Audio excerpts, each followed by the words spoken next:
Ano ba yung land of occupancy? Anong klaseng kumpanya ito? Ang land occupancy, isa to sa mga pamaagi nga matulungan yung mga tao nga mga walang bahay, ginatulungan sa may-ari ng lupa. So, hindi po ito kumpanya, hindi pribadong sektor, ito pa NGO, non-governmental organization, tama po? Hindi po.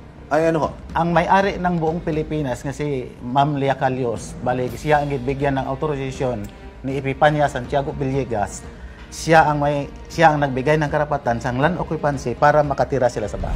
Itong mga lupa na ito, Ang lupa na ito, para maliwanagan tayo, ang lupa na ito, ang Pilipinas ay private property.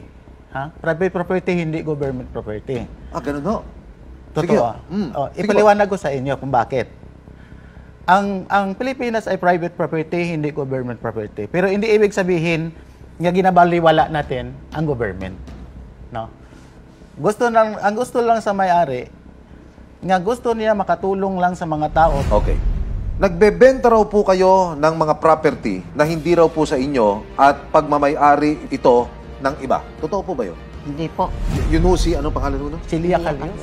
Lea Calios. Yun ho yung head ninyo. Oo, sir. Yun yung head ninyo. Oh. Totoo, Sa buong Pilipinas, ika nyo pribado. Hindi ho yung gobyerno. No, siya ho may-ari ng buong Pilipinas. Tama, sir.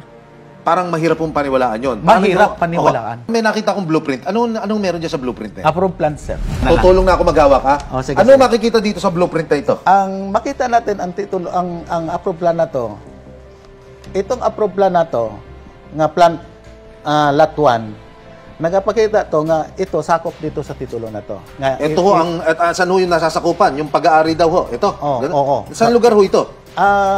Ang sa pagkaalam ko lang, Island of Luzon, Province of Rizal. Yes. Rizal ho ito, Municipality of Parañaque. Ibig sabihin, hindi pa ho syudad yung mga Luzon yan. Ito na ho yun. Oo, tama. Nakapagpakita ho sila ng pagpapatunay mula sa Registry of Deeds, pati sa LRA, na yung mga lote ho na mula ho sa inyo, hindi ho pala sa inyo. Hindi nakapangalan. Ano bang totoo rito? Hindi naman po talaga yung mga bakante lang talaga ang pinasok namin, mga pinagkukuha. Yung mga bakante na ito, ma'am, Mga wala nang kinuha nyo nakatira. ho, pinasok nyo ho. Pinasok ko.